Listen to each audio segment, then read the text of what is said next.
Welcome, welcome, welcome, everyone. Welcome to a new edition of Remixing Politics and Culture with me, your host, Pam.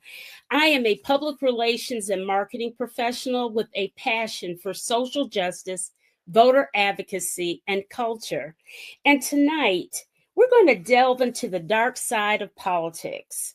We're addressing political violence, and I'm defining violence in the terms of doxing, being called out of your name, cyberbullying, showing up at your private residence, and threats. The two women that I have with me this evening know what it's like to face these threats and the unrest firsthand. A lot of it an inside job championed by their very own elected colleagues on the Flint, Michigan City Council. Now, whenever we hear Flint, Michigan, we immediately think of the horrific water injustice that the citizens have gone through. We're not going to address that tonight. We'll do another show on that.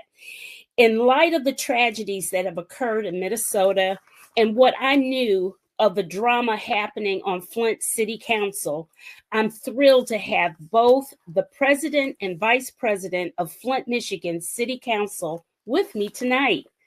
I'm looking forward to them telling their story, and we're also going to discuss some possible solutions to getting past the dysfunction. Up first, I have Dr. Liddell Lewis. Dr. Lewis is the president of the Flint City Council. Many know her as a community activist, public servant, and visionary leader. While obtaining her doctorate at Western Michigan University, her groundbreaking dissertation on crime reporting in inner city communities became one of the most requested in the university's research archives. Her research has been utilized by federal agencies and research institutions across the country. Her passion for policy research and strategic planning afforded her the national appointment as evaluation chairperson for Blacks in Government, underscoring her leadership and public policy expertise. She is a proud member of Zeta Phi Beta Sorority Incorporated and is a strong grassroots organizer and immediately led pro bono needs assessments and coordinated water distribution efforts in Flint during the water crisis. She has won numerous awards for her servant leadership. She is a member of the Flint Recast Committee and the Karagandhi Water Authority Board and serves as an elected councilperson of Flint's Second Ward and is president of its city council. Welcome, Soror, Dr. Liddell Lewis, to the show. Thank you. Thank you so much for having me. Absolutely. Absolutely. All right. And next we have, next we have Candace Mashat. Candace is a lifelong resident and has dedicated her career to public service and community development. As the former public information officer for the city of Flint and legislative aide in the Michigan House of Representatives, Candace played a vital role in successfully advocating for funding to address lead-tainted pipes in Flint through her work with the National Wildlife Federation and Healing Our Waters Coalition. Currently serving as the director of the Flint Community Lab, the first of its kind community-run water lab, Candace oversees initiatives that benefit the city.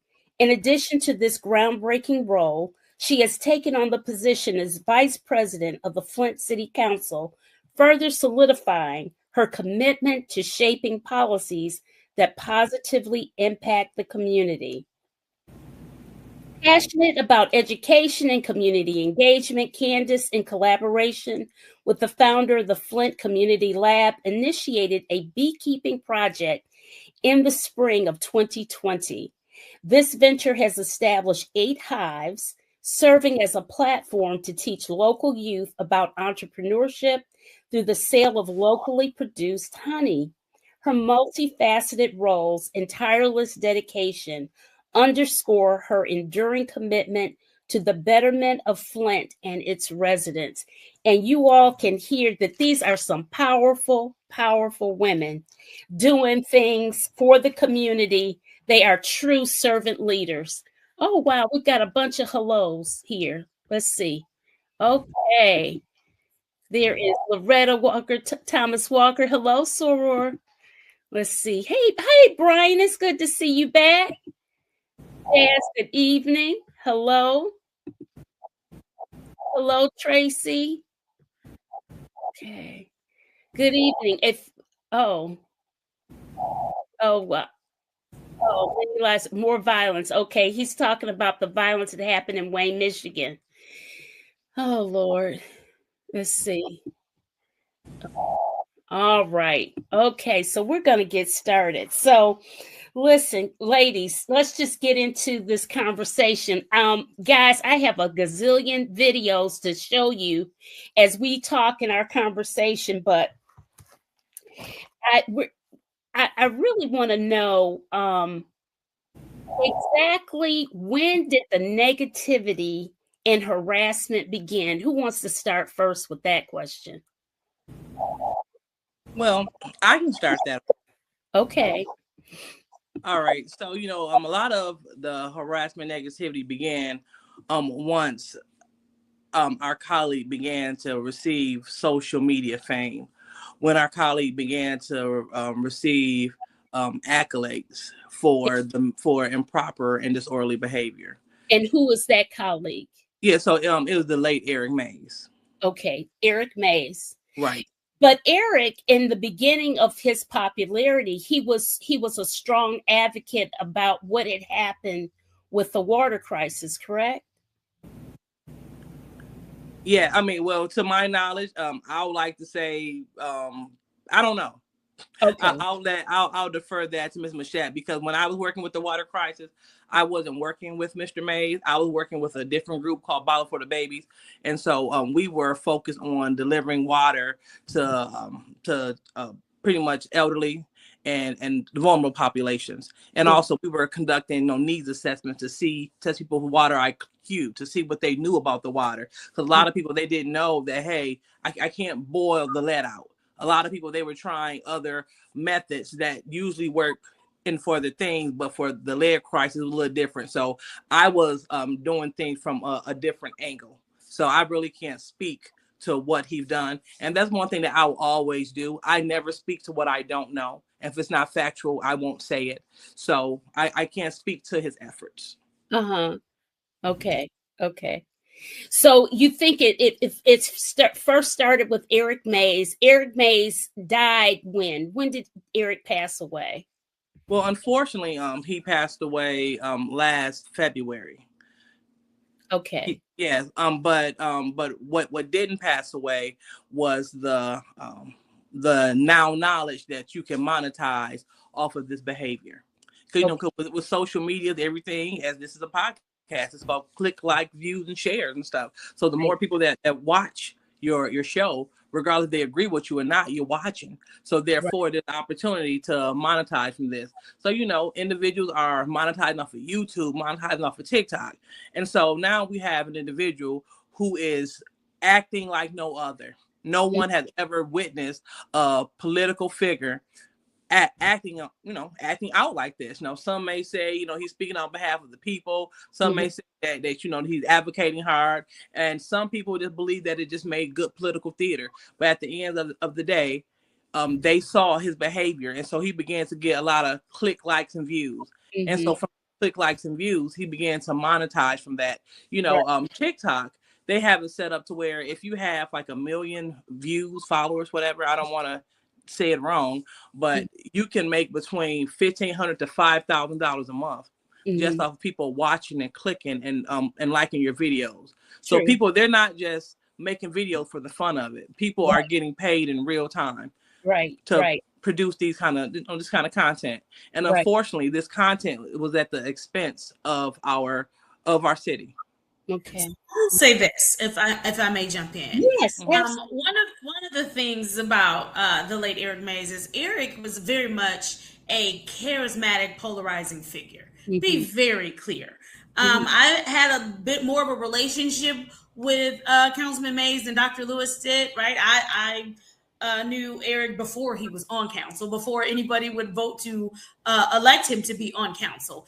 And so he was very much true to form to who he is. I think the problem came in when you start just getting these clips, right? Because social media, a lot of the attention you get will 9 times out of 10 be off of a 30-second clip. And while at the time of the clip, the statement that's made, it might be funny, it might be attention grabbing, it might be the thing to reel someone in. I think that what happens is when you have someone that charismatic who can deliver something interesting for you in 30 seconds, I think sometimes it pulls the attention away from what is supposed to be accomplished. And when you have someone who, because be very clear, there are a lot of people in this country, rightfully so, for so many different reasons, who are angry, right? And so when it seems like you have this boisterous voice who understands you, who gets to say all of the things that we feel like, well, that's taboo or that's politically incorrect, and all the things that we were not allowed to say, when you have that voice saying that thing, or speaking to that angry spot in you, right? That needs the attention or the healing or whatever, it takes on a different meaning for you than what may be happening in reality. Right. And so I just want us to be very clear that we cannot deny that he was charismatic, that sometimes some things were funny, but we also have to be clear on the fact that there were a lot of times that, there was work to be done. There are a lot of times that while for him in that setting, there are controls in place, that he was speaking to a lot of people whom, for whatever the reason, whether it is a mental health concern or a mental health break that they've had, when you speak to them in that kind of language and you make that kind of behavior okay, you're not going to get everyone that's willing to put on the brakes, right? I think as a result of that behavior, we ended up with just a lot of things that come with it. You have people who, because they feel lonely or they're out in this world and they feel misunderstood, they feel like they're connecting to that. And so when you make a connection, you feel like you have to protect it. And in some people's mind, protecting it is doing exactly what, the show is about tonight. And that is enacting violence against someone else that you feel or perceive is an opponent, right? I think it becomes easy to say things like, Liddell, you should die, or Candace, you should be, I don't know what we can or cannot say, but these are some of the things that have been said to us. Candace, you should be sexually assaulted, or you should burn, or some of things of that nature. I think that once you take out of your mind the fact that these are other people on the end of these insults, and you make them just this entity that is against you, whether you've ever met them or not, whether you've ever stepped foot in Flint or not, it leaves you open to believe that you can start saying some of the horrible things that have been said to us. Renee, you know what? I did not pull up Eric Mays's information. Let me see if I can do it without disrupting my thing. Eric Mays, we talked about him briefly. He was a very charismatic individual who had he had a very nice speaking voice, he had a radio sounding voice, to be honest. And he did, with his behaviors and speaking up and cursing people out and all this kind of stuff, he did end up having like 1 million followers, right? And he was also head of Al Sharpton's, what's the name of his group? The National Action Network for this area. Yeah, he was head of the National Action Network of that area. I don't know who's taking his place. I don't know. But at any rate, he was the precursor of all of the stuff that you're about to hear and see that we'll bring up today. So there was, I'm not going to say this young man's name, but one thing that I have noticed, that one item that Liddell gave me was a young man from Cleveland, Ohio. He is born and raised in Cleveland, Ohio, and he continues to live in Cleveland, Ohio.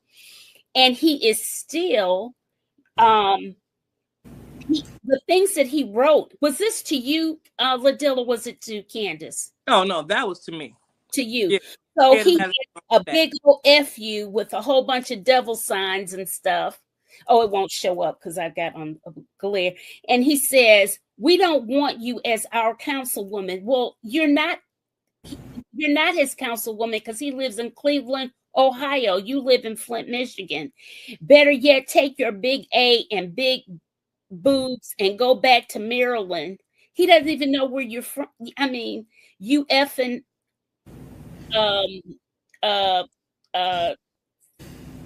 garden tool.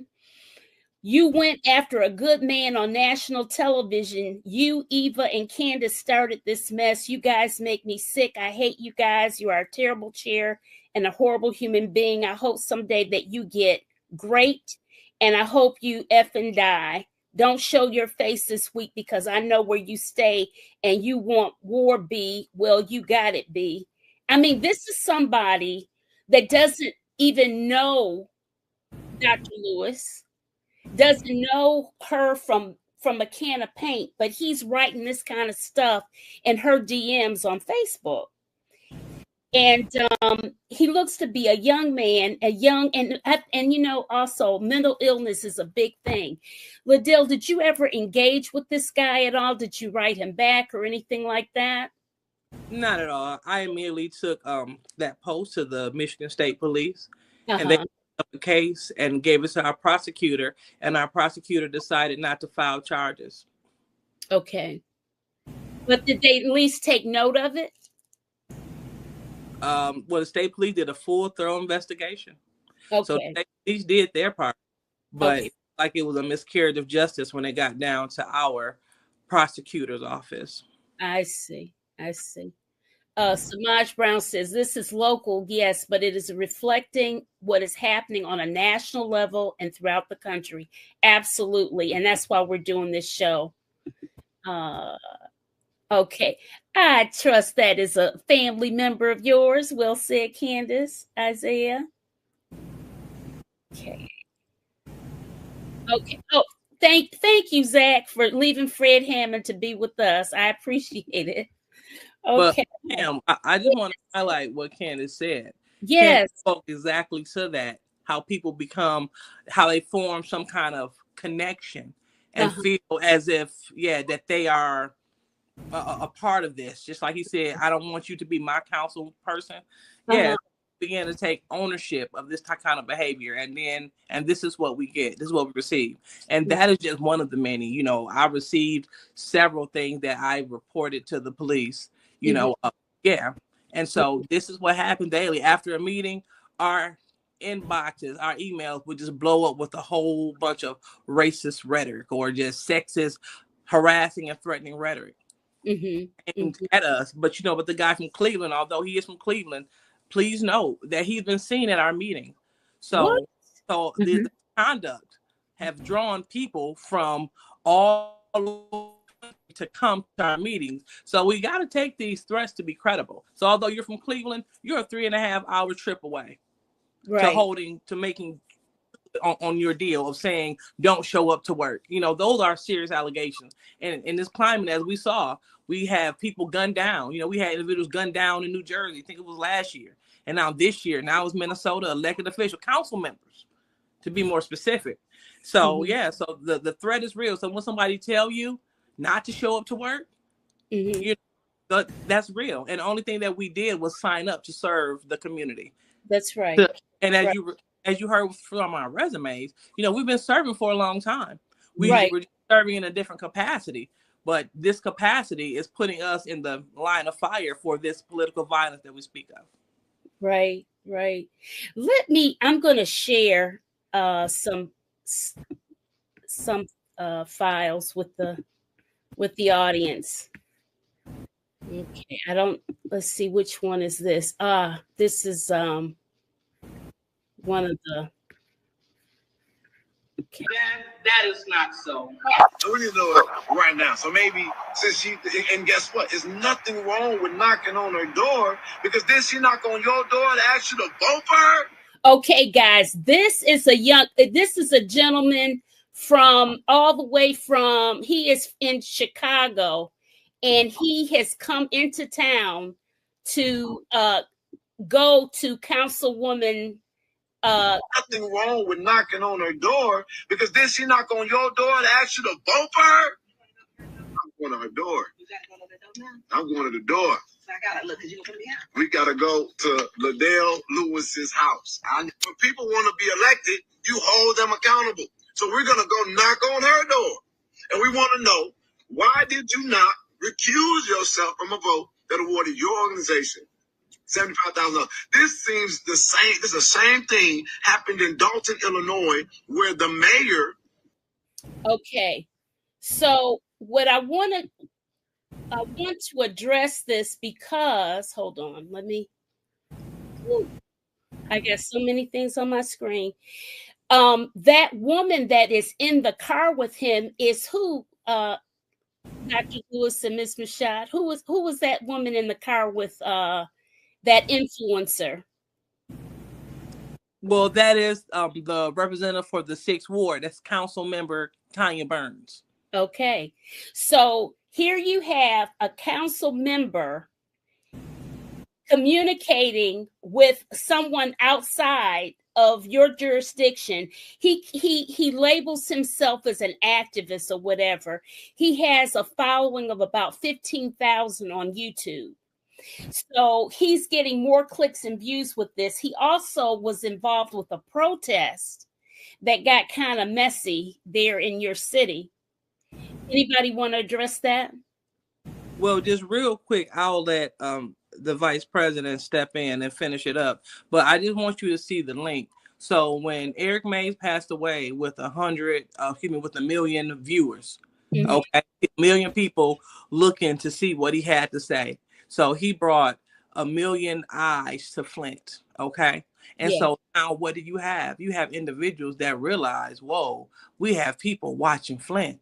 So how can I get a part of that social media money? I'll come to Flint, because all eyes are already on Flint.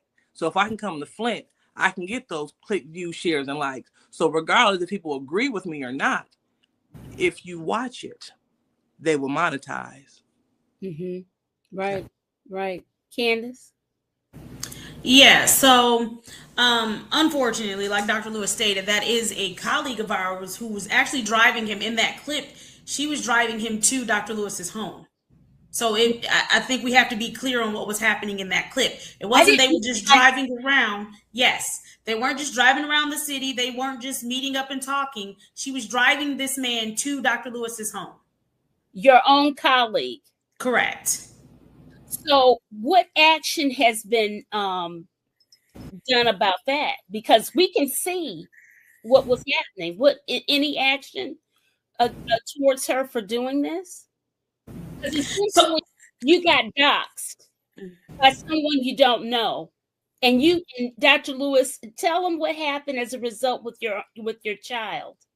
I mean, so right now, for my child, he's scared to stay there, because we have strange people coming up to our door. So he doesn't feel safe staying at our home.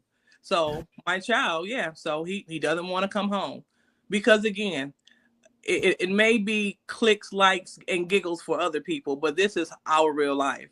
And just put that kind of mental trauma on my son, where he does not want to go home.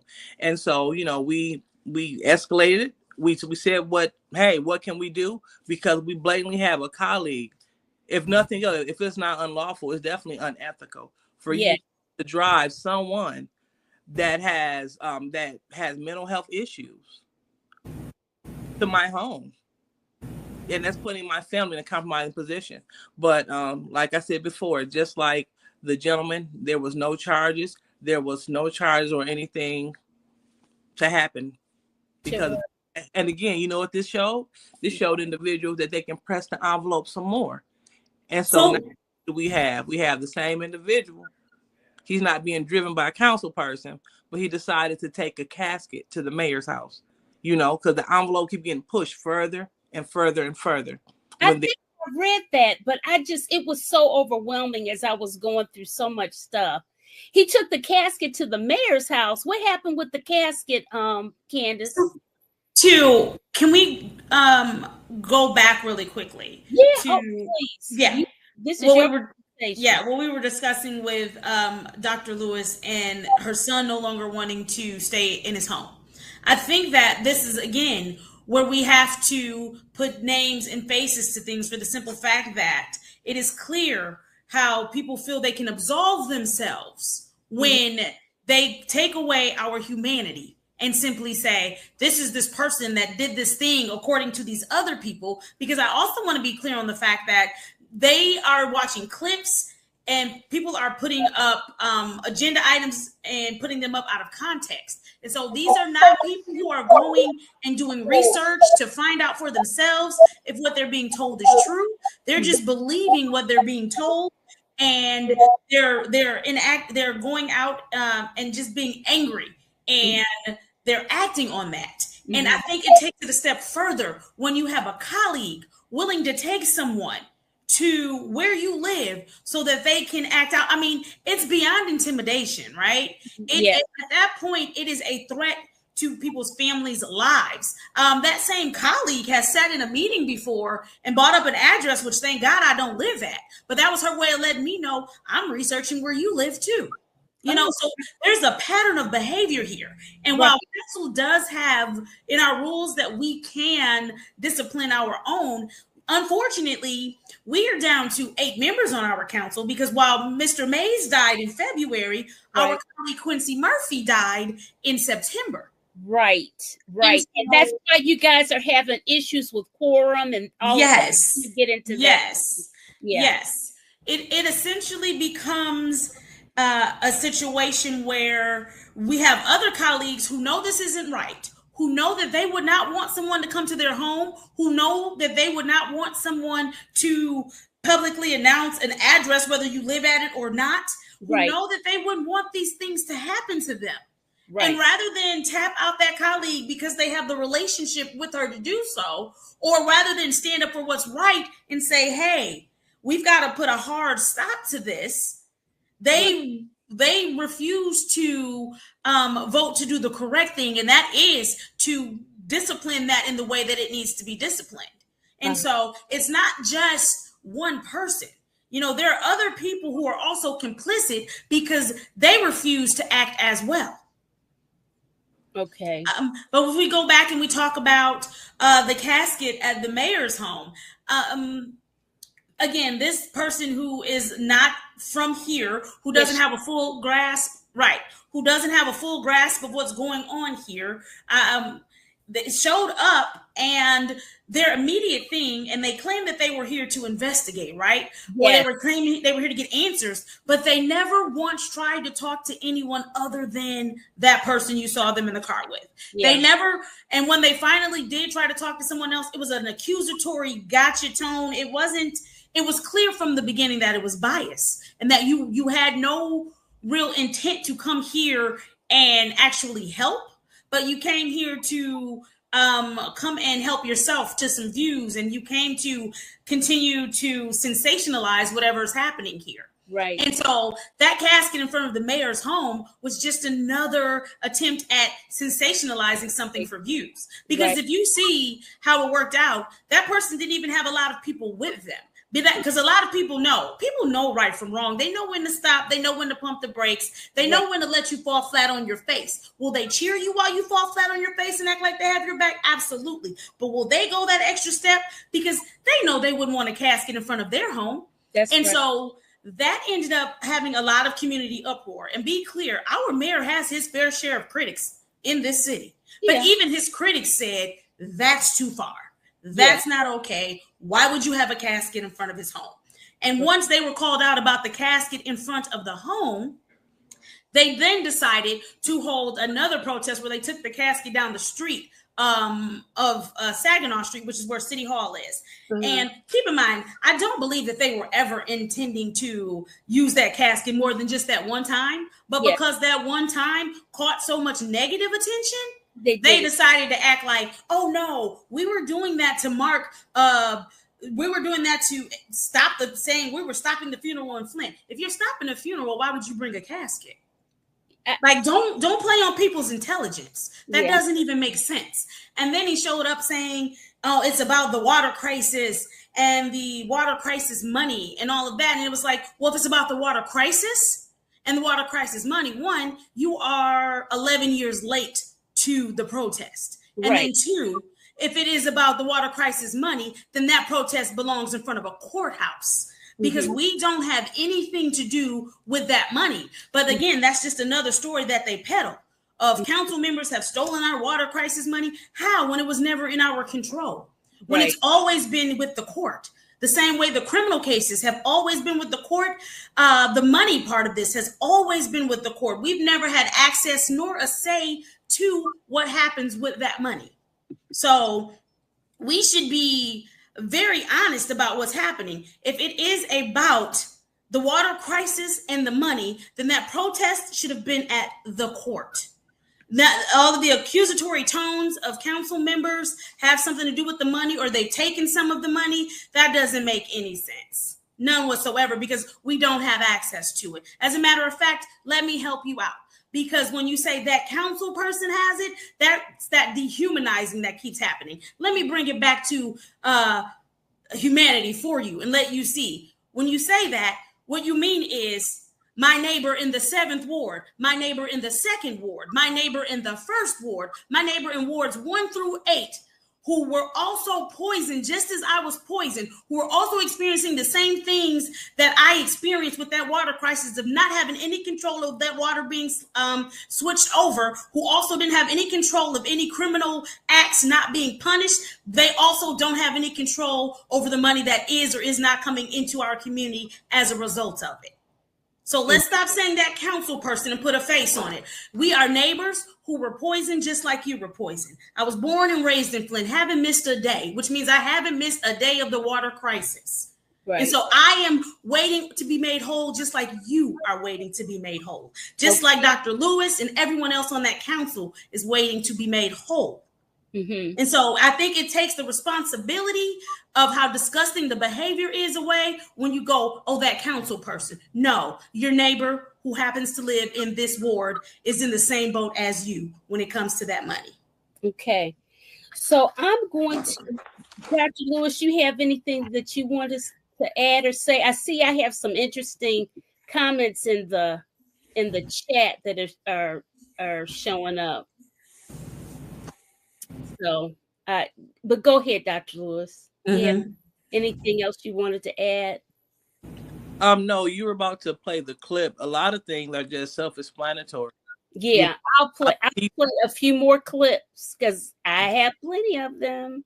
Hold on, guys. Let's see. Okay.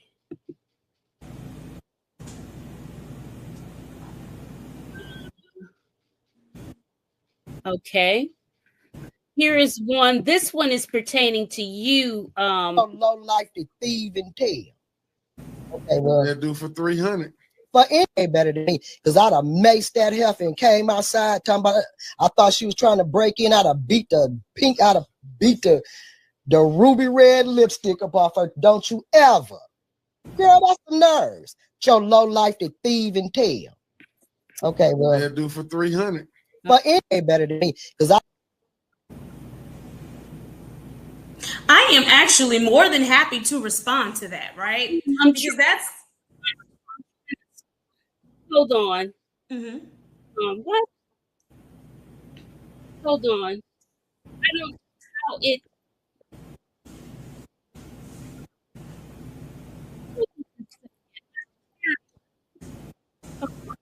Some.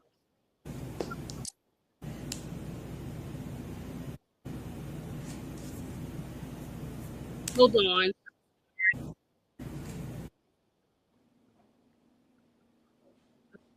I thought she was trying to break in. I'd have beat.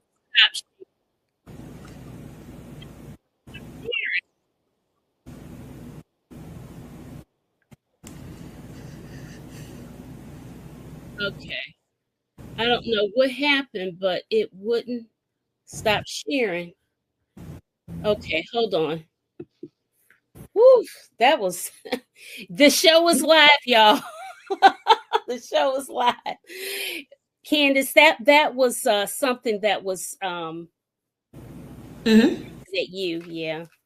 Yeah, so one of the things that happens with you have stuff like that is when I don't ever see that in real time, I don't it's usually clips like that have to be sent to me because I don't participate in the online back and forth or the blatant lies. So for instance, they were talking about $300,000 in ARPA money. In 2000, so we all know that ARPA money was given by the Biden administration to cities, right? Yes. And the cities could do what they needed to do to help overcome the impact of COVID. At the time that the city of Flint was putting or making decisions on what they were going to do with the ARPA money, Eric Mays was still alive. Eric Mays was actually the person who told me to apply for ARPA money. I wasn't even a part of the city council yet when the Flint Community Lab applied for ARPA money. So we had a fiscal sponsor in place, right? And everybody knows that with a nonprofit, when there's a fiscal sponsor in place, they're the ones who are responsible for the money, the budget, the grants, all of that stuff, right? That the director doesn't have anything to do with that. And so when the fiscal sponsor applied for the grant, again, I still wasn't even on the Flint City Council. And by the time it finally came up on the Flint City Council, the council person before me, she resigned because of everything that's happening on the city council. And so we needed someone else from our ward, and several people said, you've done a lot for the community. We would like to, would you go ahead and put your name in to be appointed?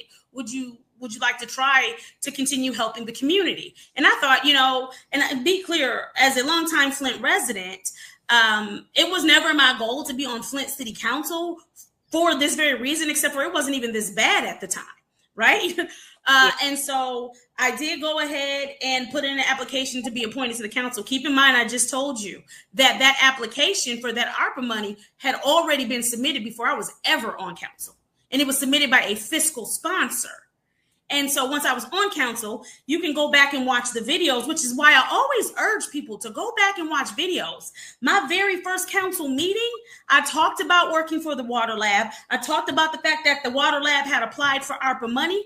I was very clear. I was very honest. I was very open about what happened before I was on council. And so when the water lab finally came up for on council, obviously at that point, a lot of things had broken down, right? And so people who were at one point in support of the water lab, and they said it out of their own mouths during the meeting, were no longer in support of the water lab.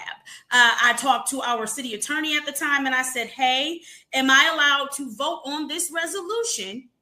Because even though, and the city attorney at the time said, well, because I'm not the fiscal sponsor, I'm not directly in charge of a budget, I don't touch the money, that it's fine for me to still vote for the water lab. Now, keep in mind, it never happened, never came up, failed, whatever. And so ever since then, and to this day, the Flint Community Lab has actually not received a dime from any government entity. It was a standalone water lab that was created in response to the Flint water crisis so that we would know what's in our water. We test water for free for Flint residents for several different metals. And so let's be clear, when you try to slander me, you're slandering something that has been a resource to residents to help them know what is in their water, at what level it's in their water, and to help them advocate for themselves and have people advocate for them as well. So when you accuse me of getting $300,000 that I never received, that the lab never received, you are basically hurting something when you said, well, who's trying to fix Flint? Who's trying to make Flint whole? Well, before I was on the Flint City Council, I was. I was sitting at a water lab, testing water for residents, advocating on behalf of residents.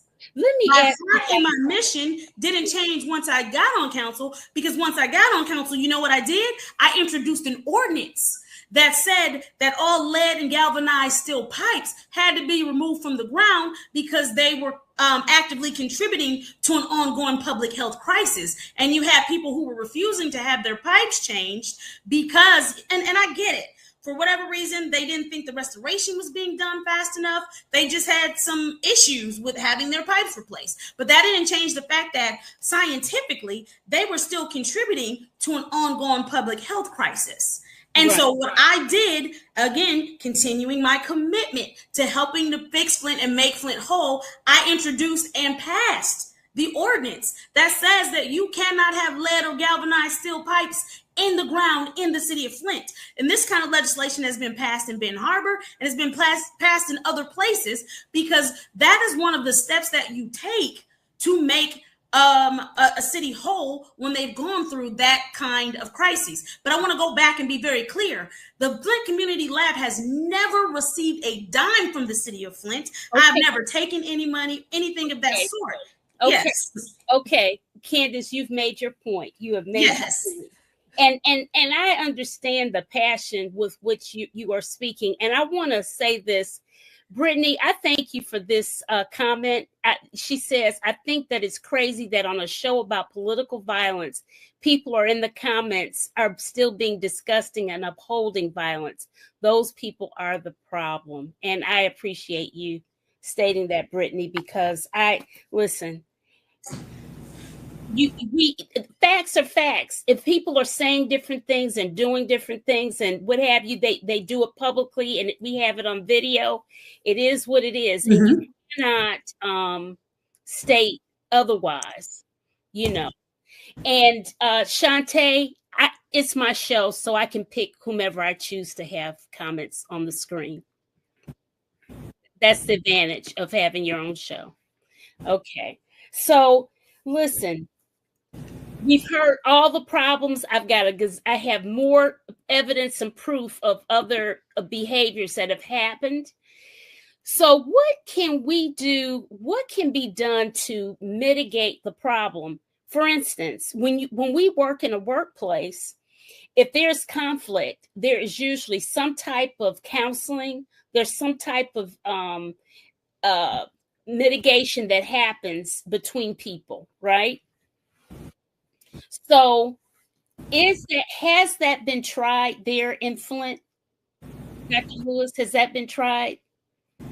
To have some real conversation, have a third party come in, sit everybody down that are council members to get them on the same page to find out what's really the problem, and so that you guys can cut through it, because people not showing up to vote and missing quorum, you're not being able to be effective for the people that you're supposed to be leading and serving, right?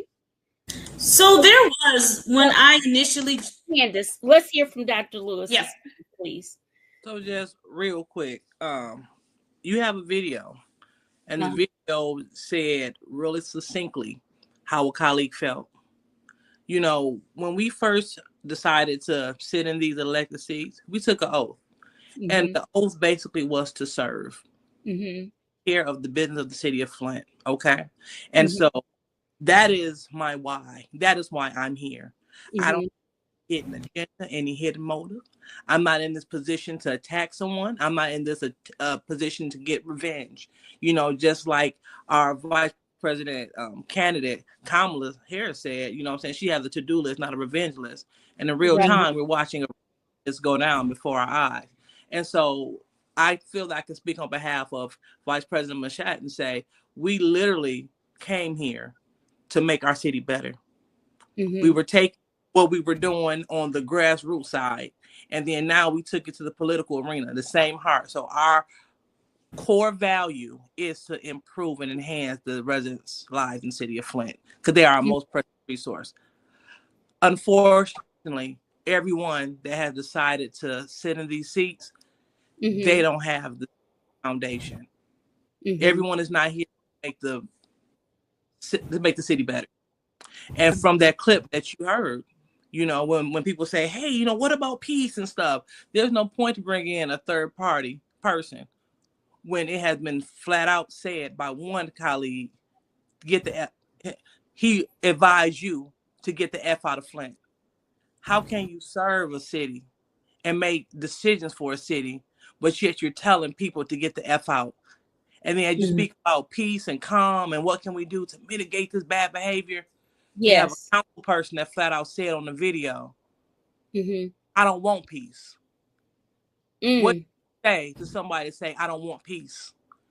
And then they also add, as long as, at this point, no, I don't want peace at this point. As long as Candace and Liddell are chairing meetings, there will always be chaos. But here's the catch. When we're chairing meetings, we're just enforcing the rules and laws set forth by this body as well as previous bodies before us. We're just Right. enforcing the rules. And so she has stated, as long as we're sitting there, we will have chaos. And she referred to the people that are inciting this chaotic behavior as her Mm-hmm. people, as her pride. So as you hear, our meetings are being sabotaged with chaos as long as Yes. we are leading. Yes. I've seen right. the So a third party mitigator for what? When they already stated how it is and how it's going to be. You know what? Maybe I'm just a little Pollyannish and hopeful. I'm always hopeful and try to be optimistic that I think I stand by this premise that nothing beats a failure but a try. Mm-hmm. We haven't tried it. And look, I'm saying we, I'm not even there. I'm at someplace else. But if we haven't tried it, at least if we put forth the effort. Okay, I'm going to. So I will say that again, when I was first on council, there was a resolution where we were going to vote to have a parliamentarian come in and to see if we could get some mediation happening that way. Yes. Once they started discussing the resolution, you can go back and watch.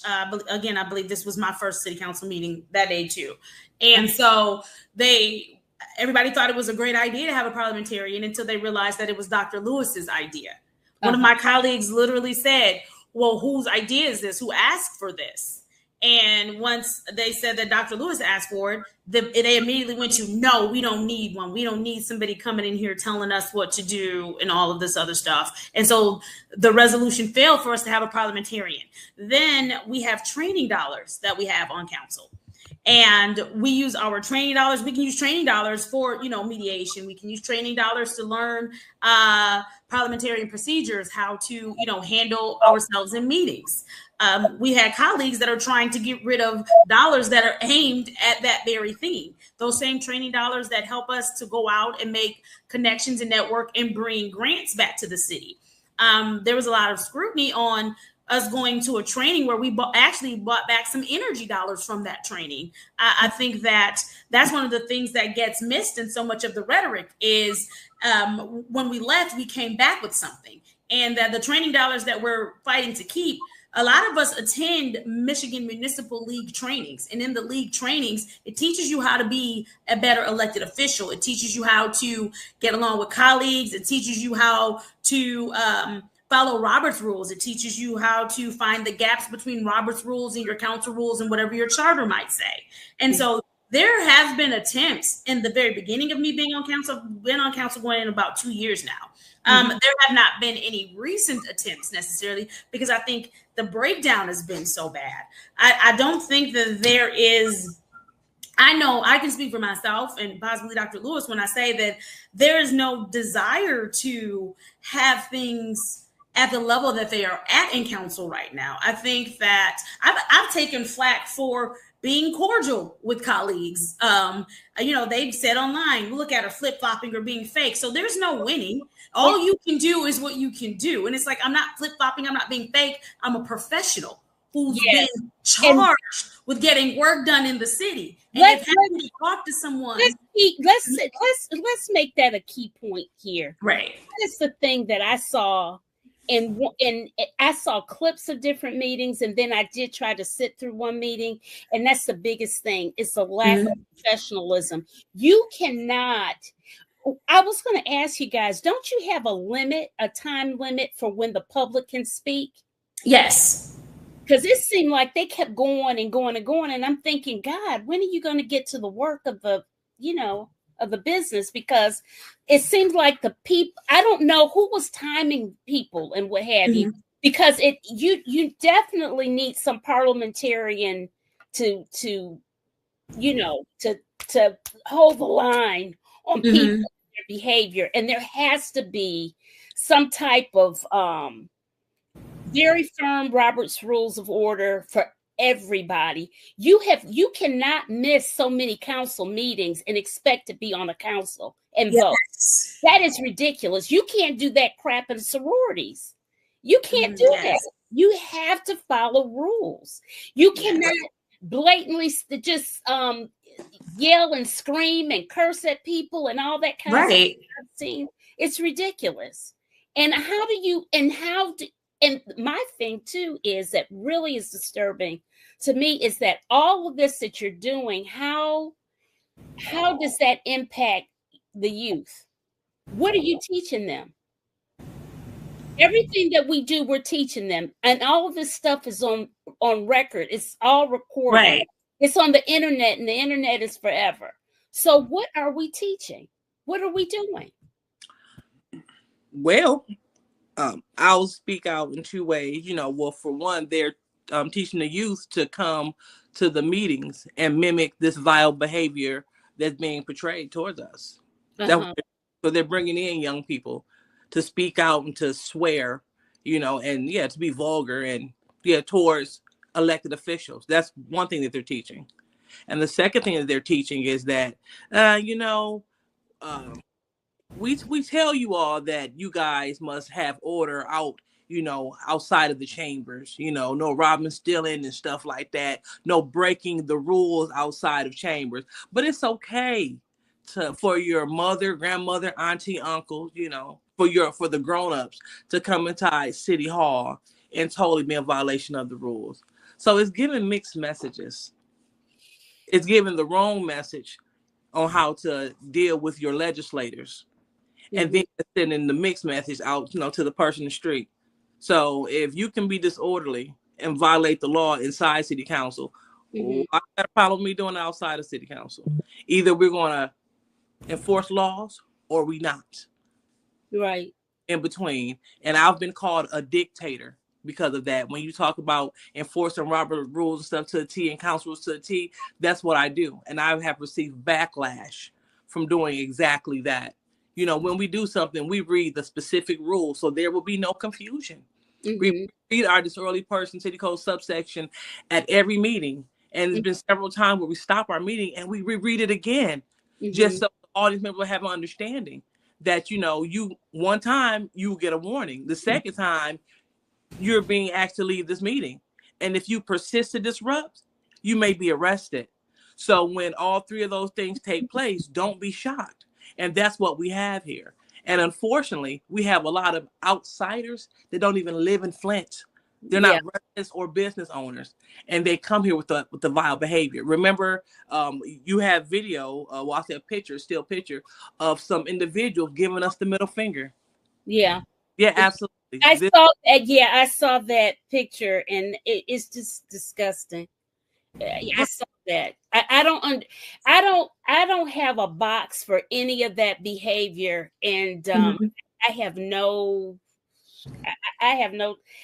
tolerance of it. And like I said, in sororities and fraternities and what have you, they don't give you second and third chances. You break a rule in violation, don't pay your money, don't do X, Y, and Z, you're out. You're out of the room.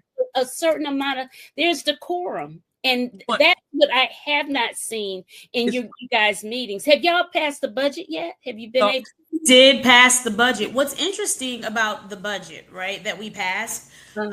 So council, unfortunately, the charter mandates that we're supposed to have that budget passed by the first Monday in June, right?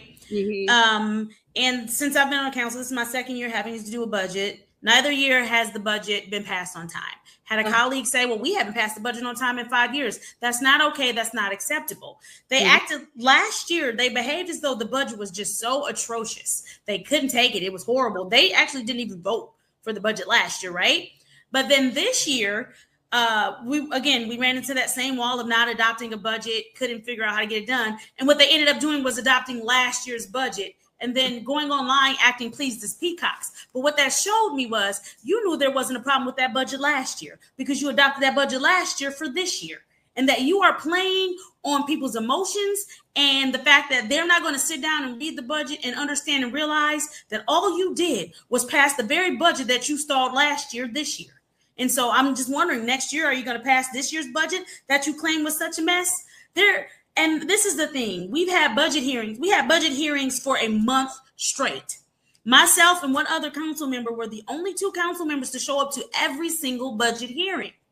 And I told, and Dr. Lewis can tell you, I told her, I said, nobody should be able to come and vote on a budget for or against a budget if they don't bother to come sit at the budget hearings and hear line by line why this item is the way it is and why those departments need those items. So hold on, let me just chime in. Gotta break this down. Right. September, right?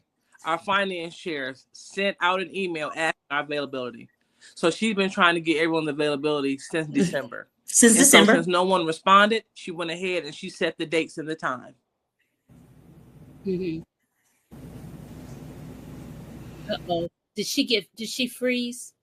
Did Liddell freeze? I think she did freeze. Yes. Yeah, she had frozen once before. Oh boy. Okay. Yeah. And so there was time and effort. She sent our finance chair sent out the we can hear you now. Okay, perfect. And so after no one gave her their availability, she set the sessions. She did for April and some of May. All right. And so Vice President's correct. Her and the finance chair, they were at every meeting. I couldn't even attend every meeting. But what I did do, I made sure that I logged in on YouTube and I watched them because they are recorded. So we do have that at our fingertips. And so any question that we may have had about the budget, we could have called or emailed the department chairs to ask whatever question that we need to have handled. And so when it came time to pass the budget, that's when we had colleagues saying that they will not pass it, that it's a no. And it got so bad that, again, that they had residents that know nothing about a budget, but residents are so much in support of the chaos. They were saying quotes like, burn the city down, don't pass the budget, you know what I'm saying, let it burn. And that's not healthy, especially when we're talking about the functionality of our municipality. And so, again, we had more than enough time and opportunities to get all the information we needed to have the budget done on time without violating charter. But colleagues saw that once they broke the charter the first time, there were no consequences. No consequences.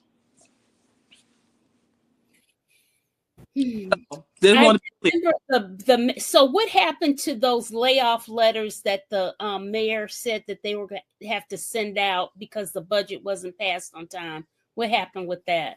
We ended up having an emergency meeting, and we were going to have council meetings every day until the budget passed to try and avoid them getting those layoffs. And so we ended up passing a budget before they had to get those official letters because they were going to go in waves. So there were going to be, the first wave was going to go in the first 2 weeks, and then 2 weeks later, the next wave, we're going to get layoffs. You have to understand that regardless of how we feel about each other, in that moment, over 500 people's livelihoods were in our hands, both residents and non-residents of the city.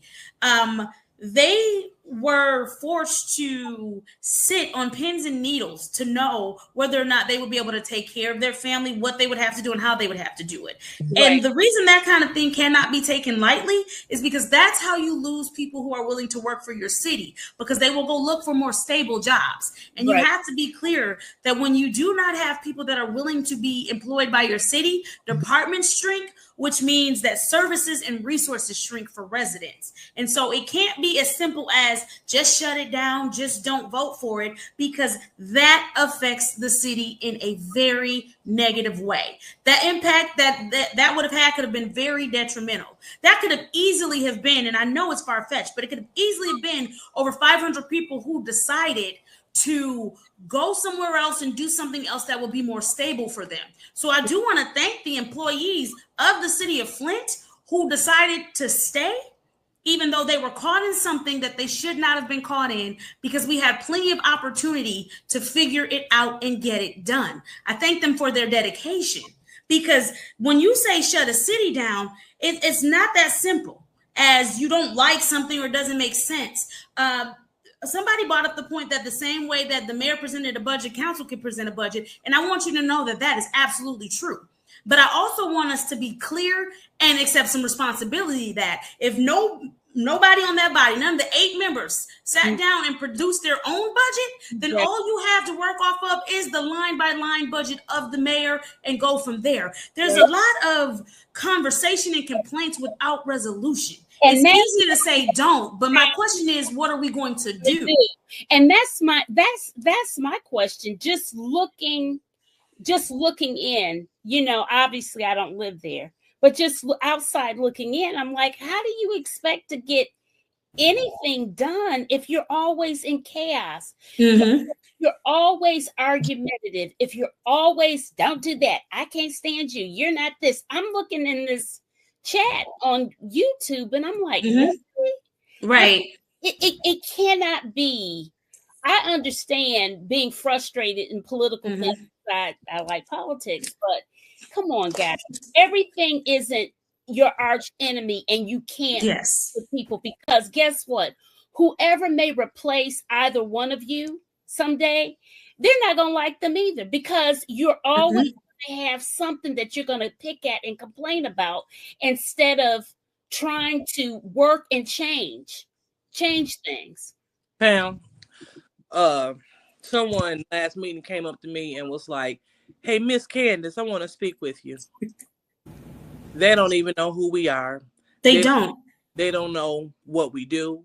They don't know what we believe in. They don't know our resume. They just don't know.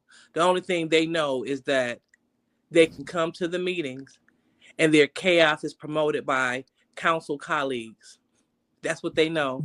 And that they can get click, like, shares, and views and monetize off of this behavior. Right. That's what they know. And even in the comments where you have all of these people saying you're lying, you're lying, you're lying. And it's like, sit down and show me where the lie is. Have a conversation with us. It becomes an accusatory thing. Not a shouting match. Right. But a civil conversation. Right. Civil is the operative word, where you don't call anybody out of their name. You don't call them stupid. You don't do any of those things, that you just do that. Right. But again, are you really trying to find out what's really going on? Or are you chaos and to cause confusion because that's popular? That's fun. You can't, it's really sad, but you can't monetize civility, right? But you can monetize chaos. Mm-hmm. I think that people don't realize this is not a reality show. This is real life. The decisions that we have to make affect over 80,000 people. And so showing up screaming population of Flint. Yes. And actually the population has increased since the last census. But I think people need to understand that. And others who came in deciding they didn't like us, once we helped them with whatever their concern was or whatever the issue was, they no longer come screaming and yelling and hollering. The thing is, if you've never given someone a chance, if your first approach to them is you're cussing them out, calling them all kind of names based off of a clip that you saw or some information that you got from someone else that's not correct, then I don't think you were ever looking for the truth. You just want to trigger a behavior that satisfies the belief that you have. It's really that simple. Mm-hmm. Yeah.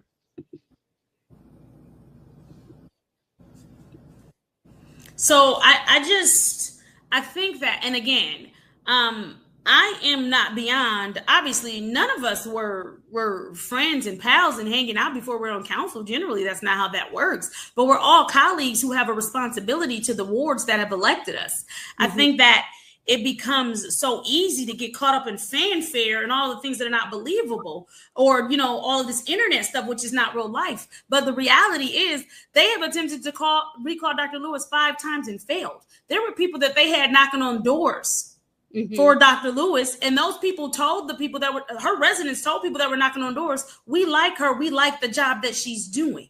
We want her there. She does help us. I've seen a lot of the work online with the various schools and educational program with Poet Laureate Samaj Brown and a number of things.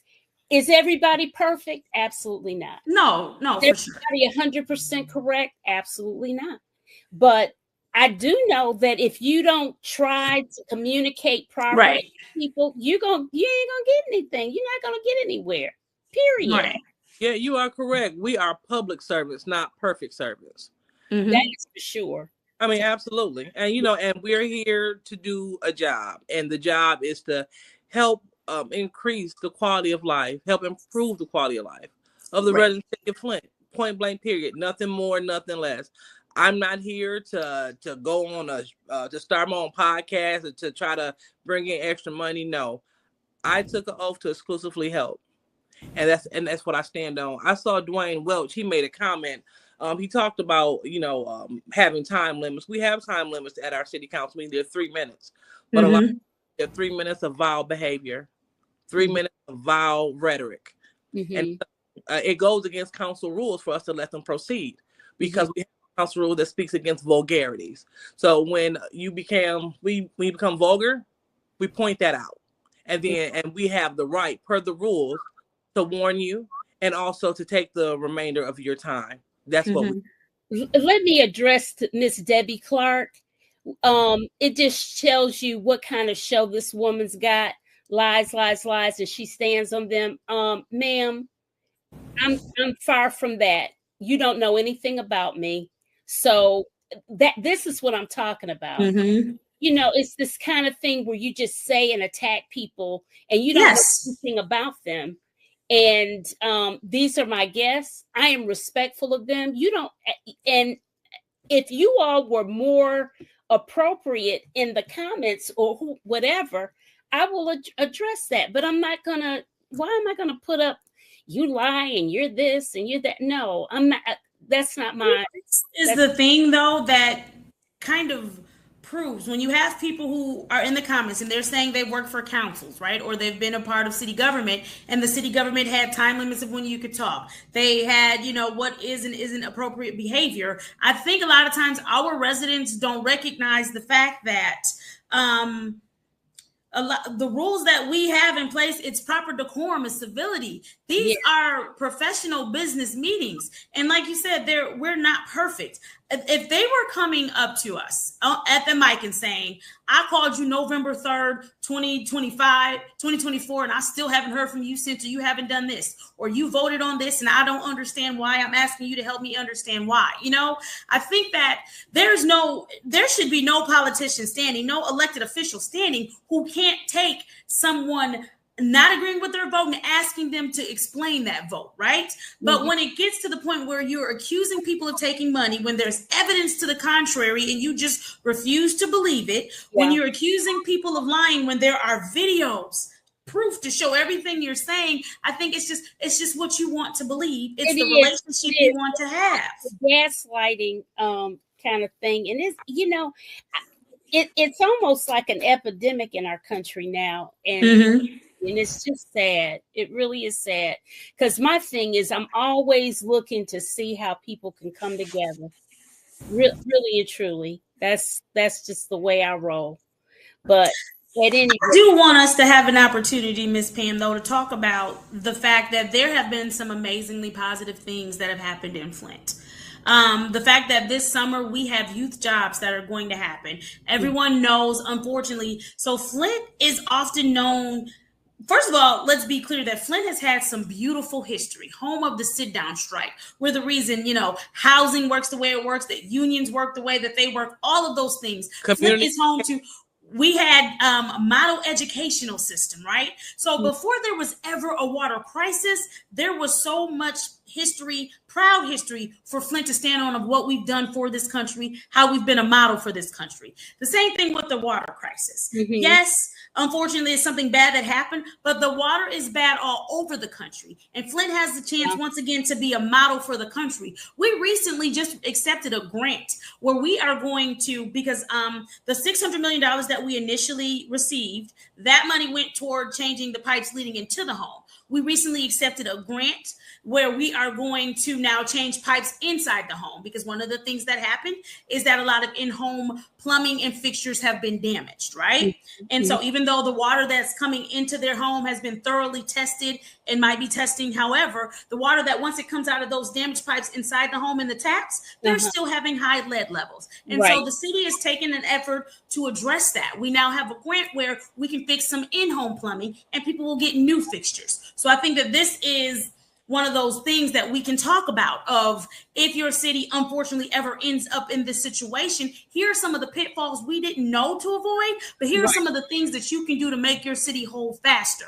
Is it 11 years late? Absolutely. But again, when you're the first to figure out a crisis and there's not a lot of people that want to take they want to take responsibility and figure out how to actually help and continue to help, I think that you realize you are on your own. And so now we have passed something that we're going to fix some in-home plumbing, in-home fixtures, and hopefully get more money so that we can make Flint whole. Flint is going to have to say Flint. There were a lot of people that came from the outside that gave us water, that gave us help, that were there for us, and we greatly appreciate them. 100%. But we also understand that people have to return to their normal lives. And we also understand sometimes you end up with a lot of things that people are just rude and saying, because we've heard the word Flint fatigue and all that other stuff. Well, we still live in Flint, so we don't get the chance to be fatigued. We have to keep going. So I want to highlight that positive thing that we're doing toward addressing the water crisis. Well, I want to highlight the positive thing. We're going to do another show on the water situation, how things are going, because I know for a fact that there have been plenty of other cities that discovered, oh, we've got this problem too. Well, not to the degree that you guys had, but you know, and they did have to look to you for some other stuff. Right. You know. Okay. Well, listen, guys, we have made it to our end of the show, and I appreciate you all for participating. And for you people that had a lot of negative comments and attacks or whatever, God bless you. I hope that you all can think of, you got to think, listen, you got to be more constructive in how you handle any situation. Not just, and I'm not even talking about just with the Flint City Council. It's with everything. Because if you run your life like that, where everything is negative and everything is an attack, you won't ever, you won't get anywhere. And not even fast. That's for sure. I just add this, if it's okay. You know, I just want to encourage everyone, especially those in the chat. You know, do something positive for the city of Flint if that's where you live. And a lot of them don't live in Flint. Do something positive where you stay. Because it takes a community to build the community. And so let's not just talk about what your city don't have, what Flint doesn't have. Yeah, be the change that you want to see. So we have, I mean, there are so many places where you can get involved and get engaged. All right, especially within the city of Flint. And if you want to catch us, you know, if you want to see us, we're out there doing the real work. We're getting engaged. We're dealing with the Job Corps issue. Yes, I saw that. Absolutely. Yeah. We're working with administration to deal with the youth job. You know, we had colleagues that say that I never go to the mayor's office. I never work with you. You know, we have people saying those things, but you're going to find us where you find the work. Because if I wasn't doing this, I'll be doing something else. But while I'm here, I'm going to do my job to the my ability. And I believe in. I'm going to continue to grow and continue to build and just stay positive minded. You know, because reading the comments, let me tell you, I'm just going to take your word for it. What they say makes me know, never mind, because we have people that need our help. We started, the Vice President and I, we started a fire safety initiative. Yes. It made Flint #1 in the state of Michigan for the installation of smoke detectors and carbon monoxide detectors. All right. Yes, we have people reach out to say, because of those detectors that you installed, it saved our life. Yes. So we want to do the real work, and that's all we're focused on, because that's what true leaders do. we leave. And I will even go so far as to say, I see there was a comment that said over a decade later, though, no excuses. We haven't been on council for a decade. We've only been on here 2 years, and we've told you we've passed ordinance about getting pipes replaced, completely removed. We've told you that we're now replacing in-home infrastructure and plumbing. We've told you about several initiatives that we've offered. So if we're going to talk about time spent on council, let's talk about our time spent on council. And whether it was a decade later or not, we are able now to be in a position to help ourselves. I really would hope that you all, I'm going to tell you what, I am willing to work with and talk with anyone to help better the community. That is not a problem for me. I don't have an issue with that. I think the same way you wouldn't want me walking up to you, calling you all kind of female dogs and anything else. Yeah. I'm telling you now, I don't want that. And that's so right. In order to work together and come to a positive solution, just come and talk to us. We're humans. We're people that live in this city and love this city enough to run for office in it, and then love this city enough to stay even when it's hard. And in the same way that you're telling us over a decade later, though, every colleague that sits up there, hopefully they get that same over a decade later. Let's keep the same energy for everyone. We're all doing the same thing. Yes. And, let's not talk about how much we dislike, our current president when we applaud and mimic his behavior. Yeah. Exactly. So you can't say you hate the person, but you love his behavior. So right. Let's stand for what's right. Well, all right. Well, let's wave off good night to everyone. And I appreciate you all so much. I appreciate you. Thank you. Thank you. You all take care and be blessed. You too. All right.